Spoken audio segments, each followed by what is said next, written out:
Okay. What questions? This is the last day of naming. Number 86. 86.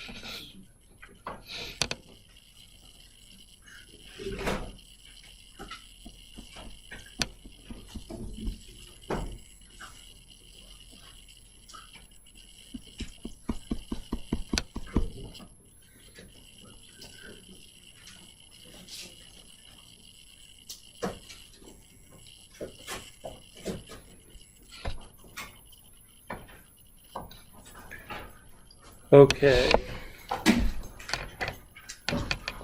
Calculate the index of hydrogen deficiency for the molecule below. So what is the hydrogen deficiency index?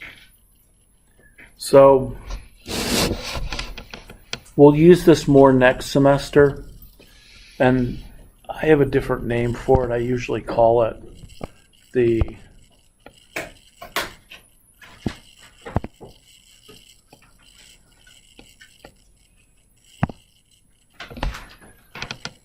basically, it's what's called the degree of unsaturation. So, just a little background. If you had ethane, this would be called a completely saturated molecule. And the reason it's saturated is because it contains the maximum number of hydrogens per carbon, is what the saturated term means. And when we're dealing with alkanes, it's the formula for this one would be C2H6, which fits the form CnH2n plus 2. So a saturated hydrocarbon is one that has 2n plus 2 numbers of hydrogens per carbon. That means it's saturated. Every time I put a ring or a double bond in the molecule or a multiple bond, I take away from the maximum number of hydrogens that can be in there. So for instance, if I made this ethene,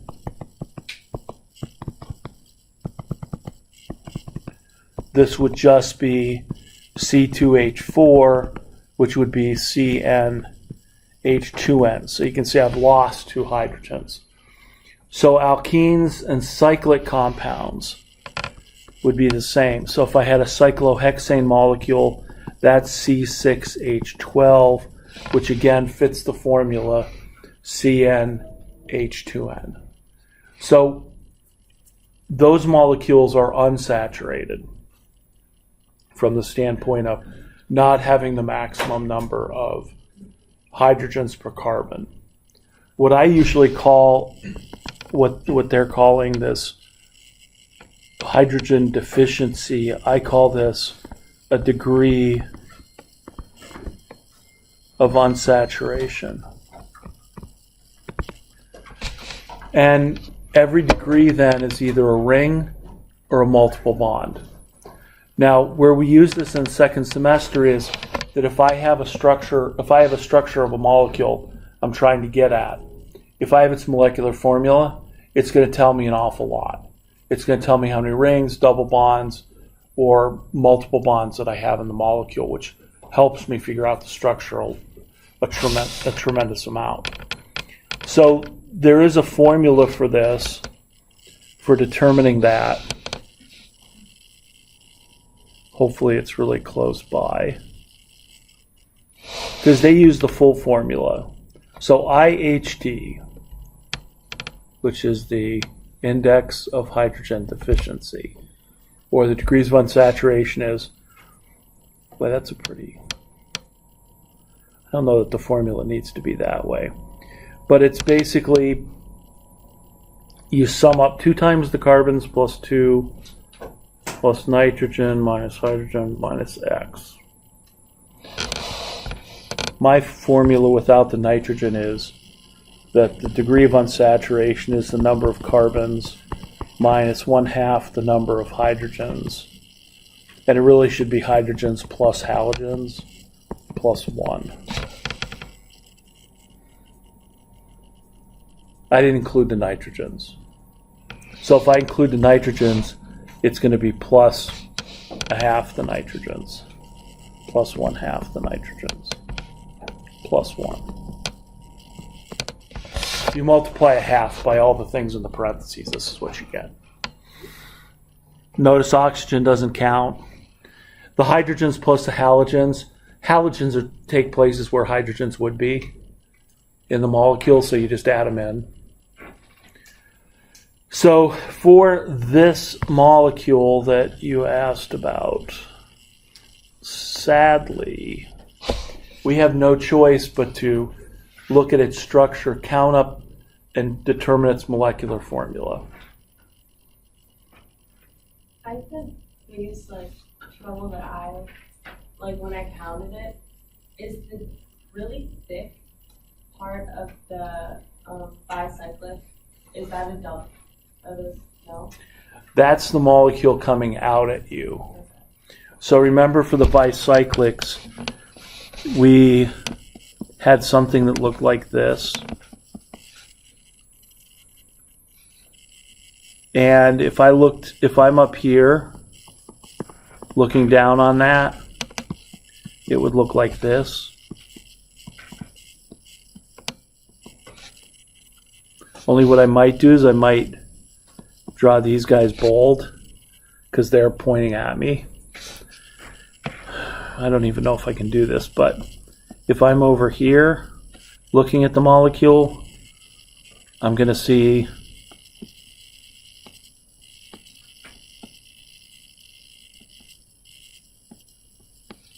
sort of something that looks like that with bolds. So in this case, if you're counting carbons, let's see. Let's go through and count carbons. So 1, 2, 3, 4, 5, 6, 7, 8, 9, 10, 11, 17. So I have C17. Everybody agree?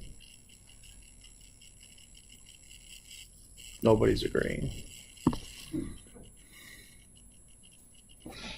Hydrogens, 3, 4, 5, 6, 7, 8, 9, 10, 11, 12, 13, plus 3, 16, plus 5, 21. Yes? Yeah.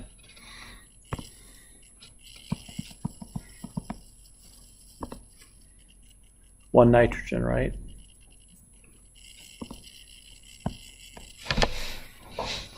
Okay, so number of carbons, 17, minus half the number of hydrogens, which is 10.5, plus half a nitrogen, plus 1. So that's what, 11? So 5. 5 degrees of unsaturation. What's the plus? Because it's in the formula. If I went back to the formula, what you can see is in the brackets there's a 2. So it's 1/2, 2 carbons, 2 nitrogen, and so when you divide everything by 2, you get a 1. What don't we like? I think that adds up to 8. What, I went all that trouble and blew the math? 17 minus 11 is, that's 6 plus 1, 7. The answer that the thing gave is not 7. Well, I don't think my math is right. Or is it? No, my math's... What days have? 8. I did it the way the book showed not that.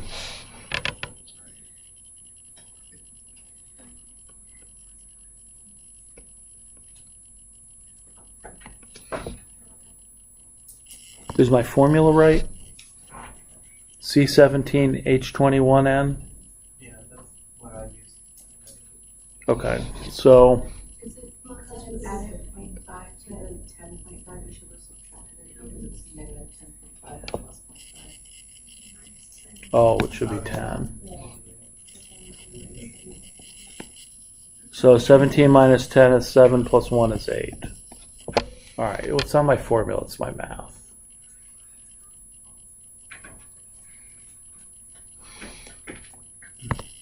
Now,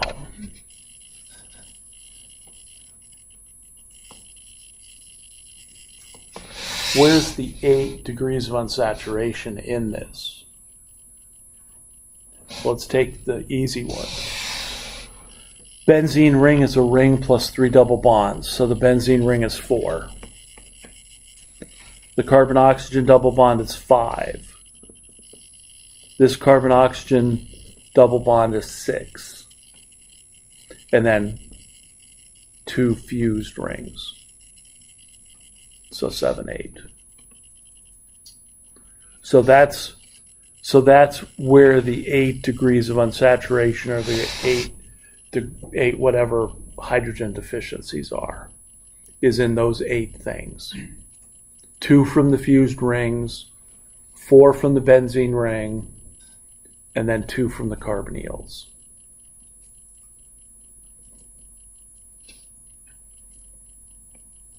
So if you knew that, you could go back through the structure and determine the degrees of unsaturation based on just the structure. Otherwise, you got to do the math.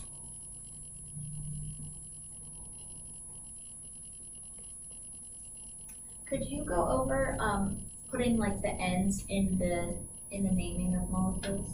Yes. If you do 83. 83. Yeah. Yeah, 83. Is 83 the one that should be 4? Yeah. Yeah, it's 4. They're wrong. So 83 degrees of unsaturation in question 83 was 4. Despite, Wasn't there another one that got the? yeah, they had saturated and unsaturated both in the correct answer and then in the explanation. And if I remember correctly, it was unsaturated. Yeah. I forget which one that was, but it was.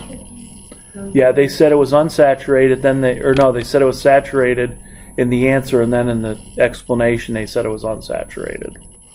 All they got to do is just go online and change it. So, all right, the ends in the names. Okay, what are these? So this, just to wrap up the degrees of unsaturation, this just kind of gives you some of the possibilities. Next semester, when we do spectroscopy, we'll use these even more. But realize that if I'm going to determine if a molecule has a benzene ring in it, and I have its molecular formula, it's really easy. Because if it doesn't have 4 degrees of unsaturation, there's no aromatic ring. And so that's one of the tests we use next semester to determine if a molecule has an aromatic ring. It's got to have 4 degrees of unsaturation from its formula. And we get its formula using mass spectrometry, which will give us the molecular weight of the molecule. And there's only so many formulas that add up to a particular molecular weight. So we can narrow down the list of formulas based on what we have from that technique, which you'll learn about in lab next semester. But let's see where there's a naming of an amine problem in here.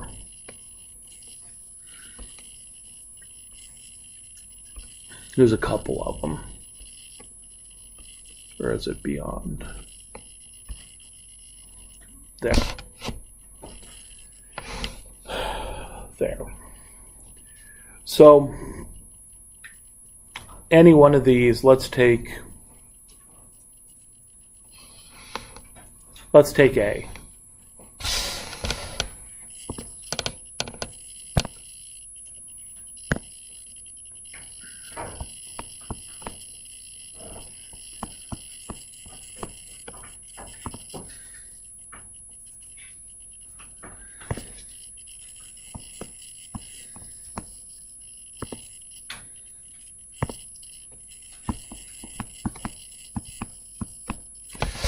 Okay, if we're going to name this molecule, there's a couple of peculiarities about this. Number one, what functional groups do I have? Because my first step is go to the chart, see which one has a higher priority. And so what do I have? I have an amine and an alkene. Which one's higher priority? The amine is.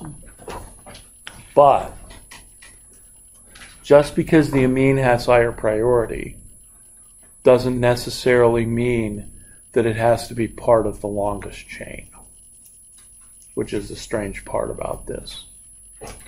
The alkenes and the ketones and the triple bonds have to be part of the longest continuous chain. But the amine can outrank it, and the alkene is part of the longest chain. What does it mean when the amine outranks it?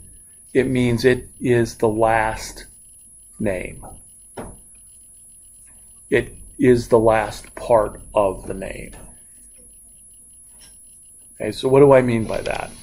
Well, here's my longest continuous carbon chain in the molecule. Is that.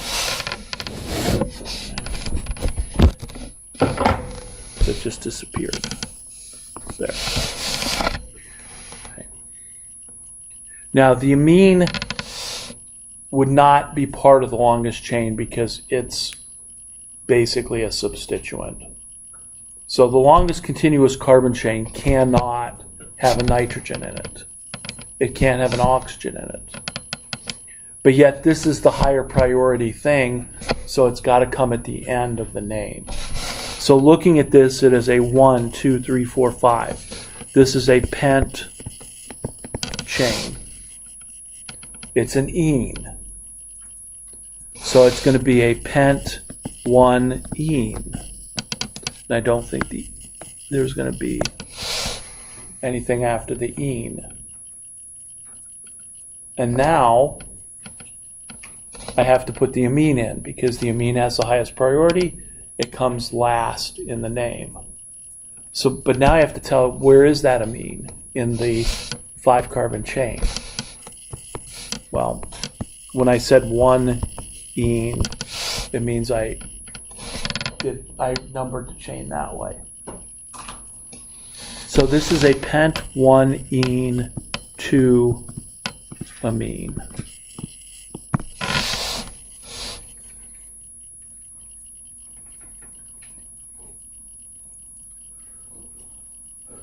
So, take a step back. From the name, I've got a 5 carbon chain. I've got a double bond between carbons 1 and 2, and at carbon 2, I have an amine. So that's where I'm at right now. Now, in terms of my substituents, I have a 3-methyl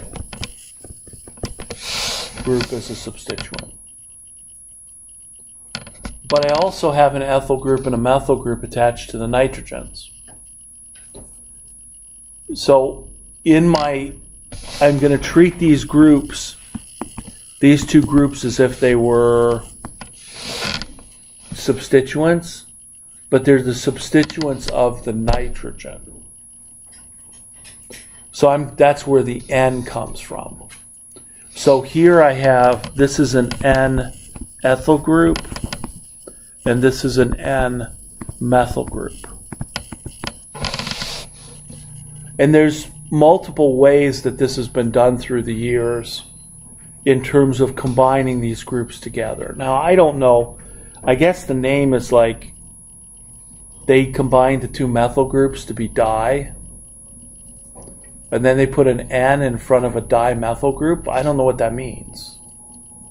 I mean, I understand they're up on the mountain telling me what I should name, but I don't understand how you put how you call something N-dimethyl.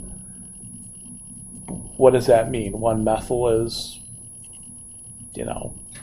without the nitrogen. 1 is. So I going to use a little bit different system here.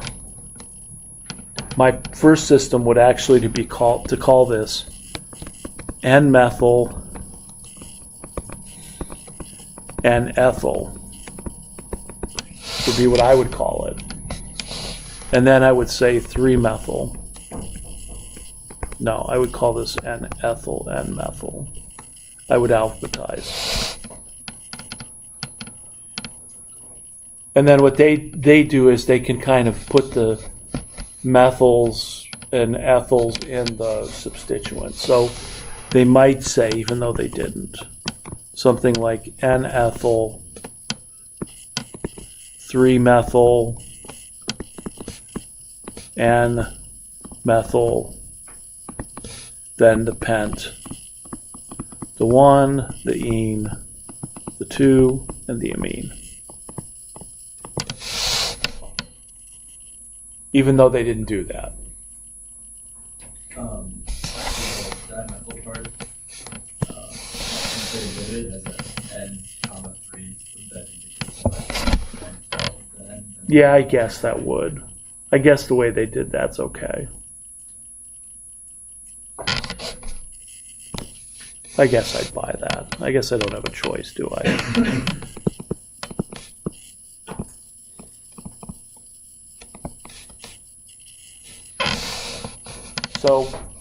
So that's the way the name is. If I'm going to, ask you a molecule like that, and if the parts are there, I'm going to consider that mostly correct. Because to be honest with you, some of their minutia doesn't quite make sense. But yes, that if there's an N and a 3, that means 1-methyl goes to nitrogen, 1-methyl goes to carbon 3.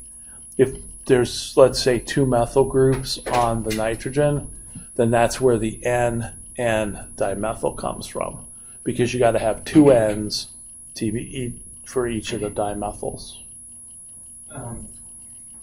Why is there no 2N?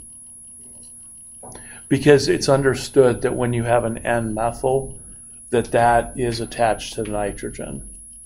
Now, if we had multiple N's in there, we'd have to tell you which group was attached to which nitrogen. And I have no idea how they would do that.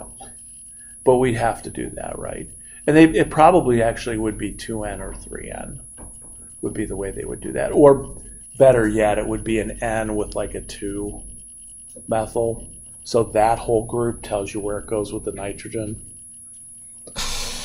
But these are they're getting into far more minutia than they need to for this. Why do you have N-ethyl put in twice Why do I have N-ethyl put in twice? in the parentheses on the top? Oh, up here, this is the way that was sometimes done in the past, is you would just put N-ethyl, N-methyl. You'd put all the nitrogen groups in a parenthesis so that you could know where they were at. But apparently that's passé now, and we don't do it that way. Right, and down below, why is it the N that they separated by a comma instead of a dash?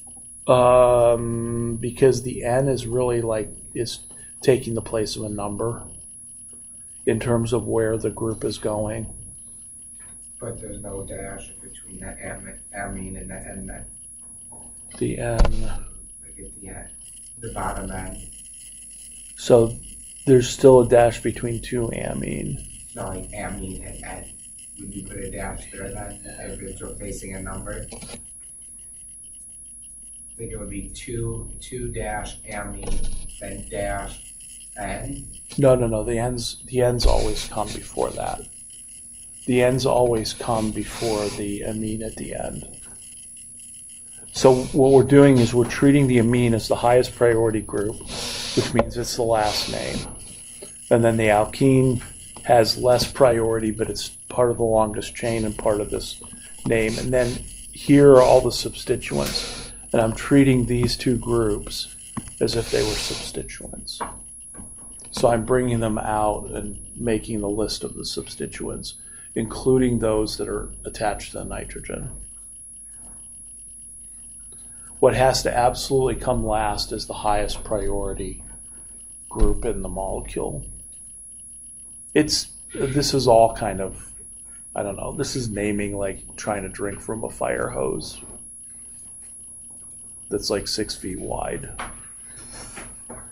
Because this is a lot of basic, it goes beyond the basic naming into these little minutia things.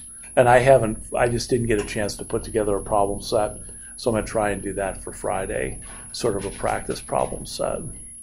But for some of these, the questions on the exam might be a multiple choice type question. That could very easily be the case. Wait, so like, will there be questions where on the exam you'll give us the name and we have to draw it out?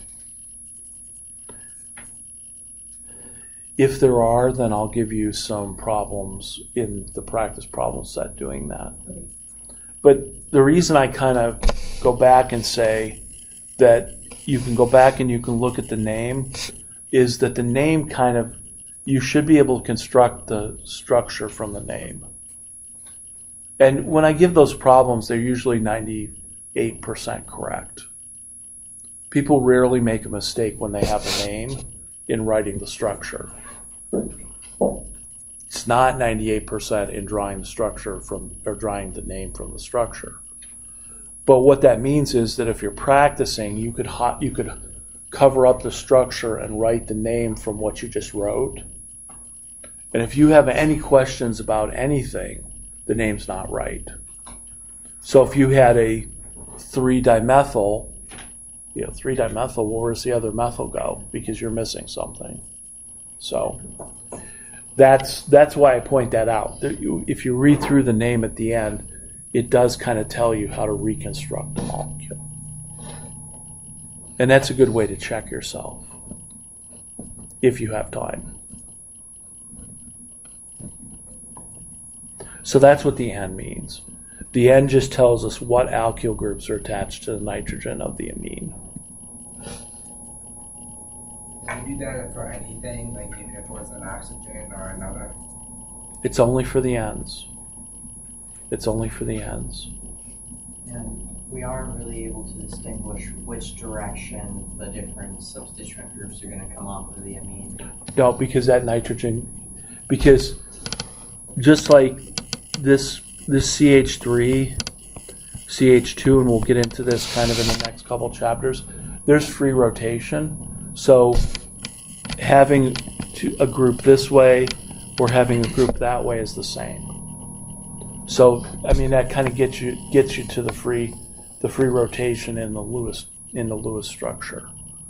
So whether the ethyl's on the left or right doesn't matter because the nitrogen can just do that. Yeah.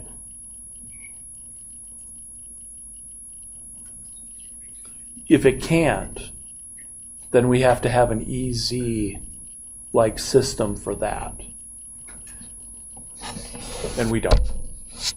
We just have easy systems for the double bonds because there's no free rotation around the double bond. You got to break the pi bond, then rotate it. That's not happening at room temperature.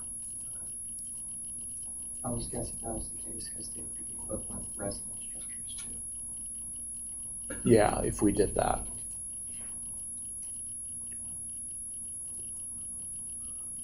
What else? So amines are a little bit different because the amine can be the highest priority, but by definition, it can't be part of the longest chain. So you got to find the longest chain closest to the amine. But it can't be part of it. But yet it's still at the end in terms of the name.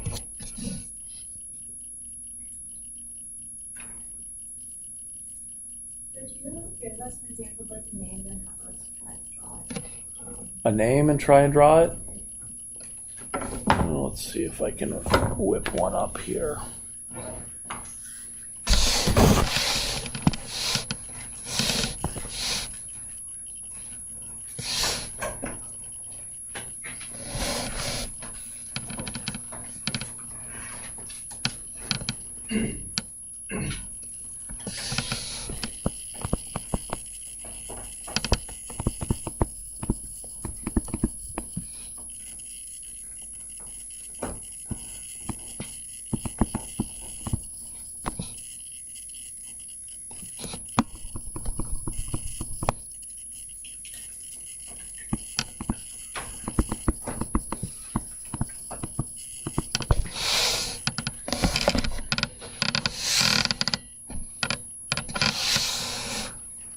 There's one, 4-hydroxy, 4-hydroxy non-2-enal.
Is anybody lost? Don't know where to start?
Okay.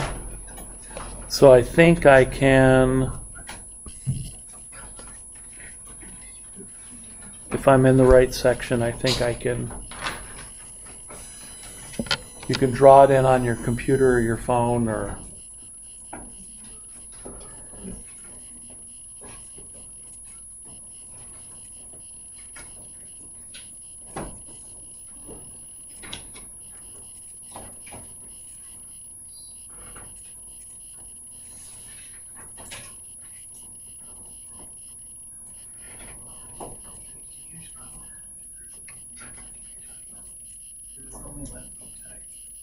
I gave you a drawing. I gave you the drawing option.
Yeah, you can.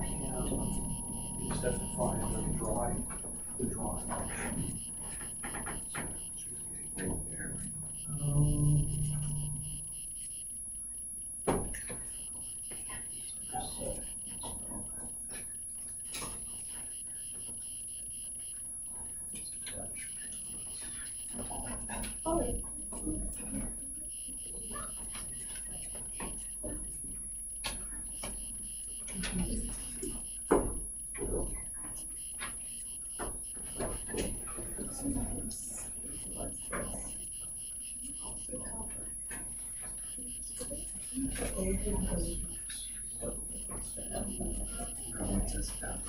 In reality, but there's whatever it is. Even if it doesn't. Like you can. What's the name of the signal?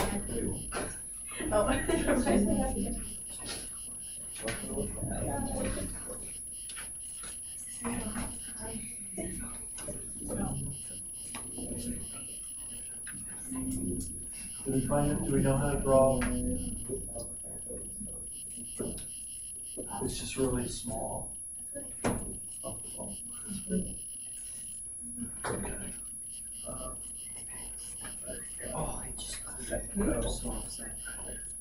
But so as people are uploading, I need help. How should I approach this problem? What should I do first?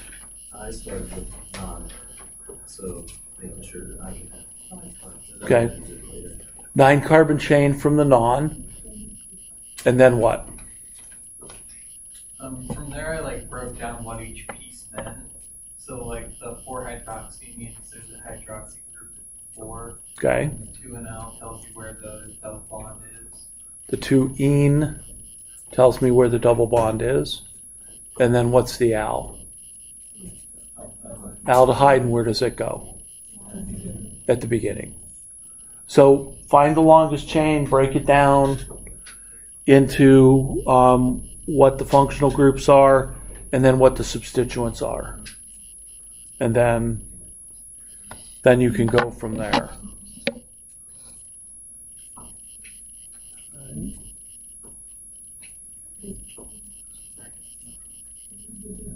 Now, what if I would have changed this name and said, instead of it being 4-hydroxy, what if I said it was 4-oxo?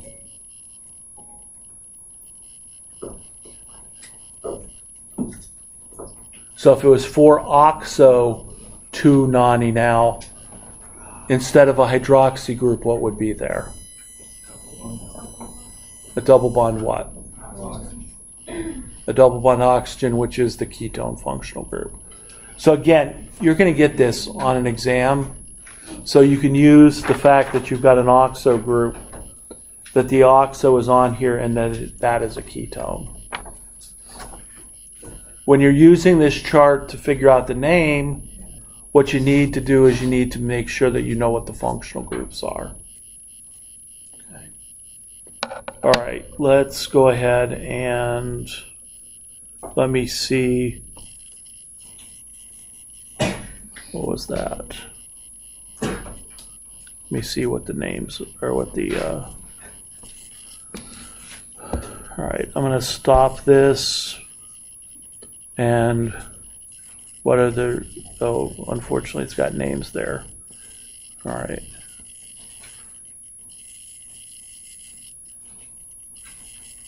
So, double bond. There's the aldehyde, there's the double bond at 2, there's the OH, and then the 9 carbon rest of the chain. So,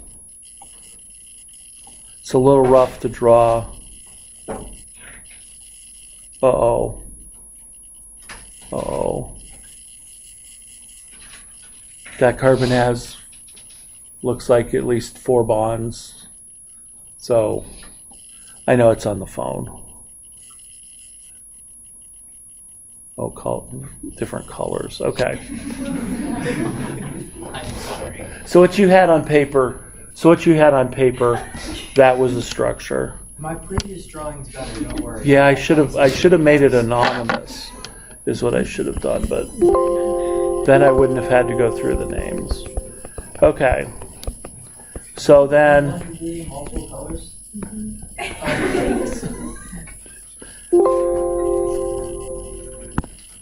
1, 2, 3, 4, 5, 6, 7, 9.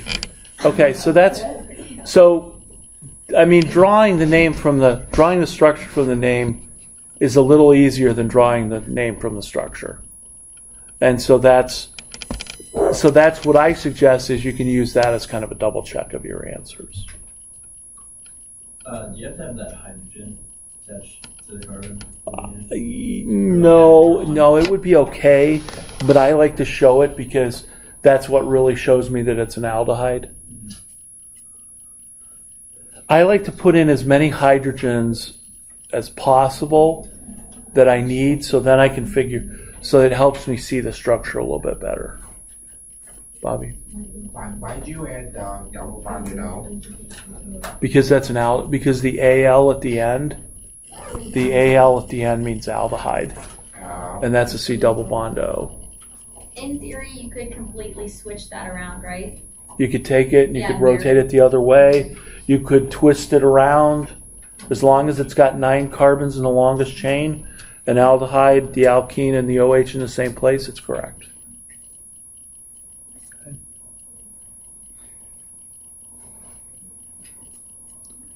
So that's not even, I ordered this stuff the other day and they called it it's called 4-HNE, and it's 4-hydroxynonenone, and we forget the 2.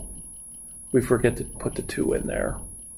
But that's a huge problem. So you gotta have the 2 in there. They didn't in the catalog, but I knew what they were missing. What's this used for? Just out of curiosity. So we make, it's either this one or the OXO one. We make like a couple grams of it in our bodies every day and excrete it.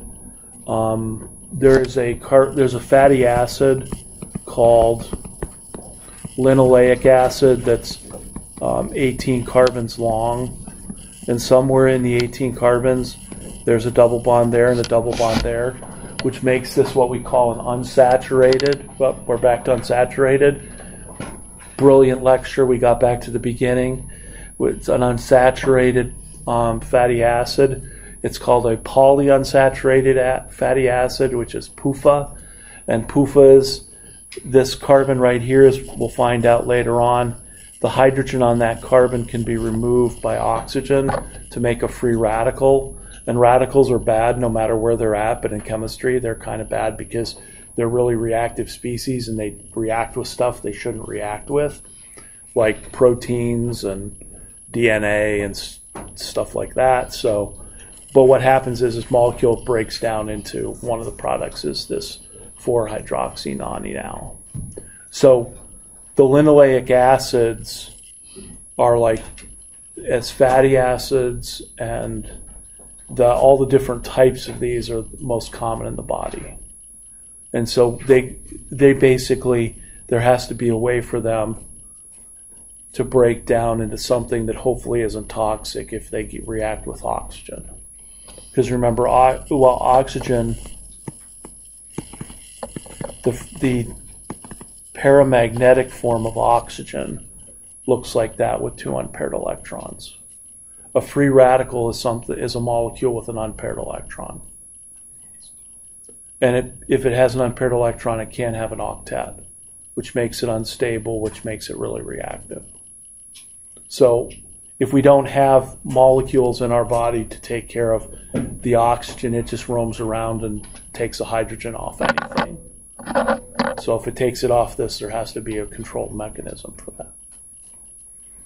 And linoleic acid's also in food, so when it spoils and smells really bad, it's not this molecule, but it's part of that sequence. So, right. So I'll put together some practice problems for Friday. I'll update this sheet that I said I would and bring it for the rest of the in-class homework problems, or in reading homework problems, are due on Friday by midnight. I'm just going to make all the deadlines midnight, not before class. So they're due Friday, and then the homework from Chapter 2 problems are all due by midnight on Monday. So the first part of Chapter 3 we'll talk about. I'd give you more practice problems right at the moment, but I don't have them because this book is kind of out of sequence. So we're going to start talking about reaction mechanisms on Friday, which should be fun because we don't know any reactions. So how are we going to talk about how reactions occur and transition states and all of that stuff? So we'll probably need to foreshadow the reactions we'll talk about later on in a few weeks by using them as examples. So a lot of it will be general chemistry review, but with organic reactions. If you have any questions, send them to me. I'll put them up on the discussion board. Otherwise, I'll see you on Friday.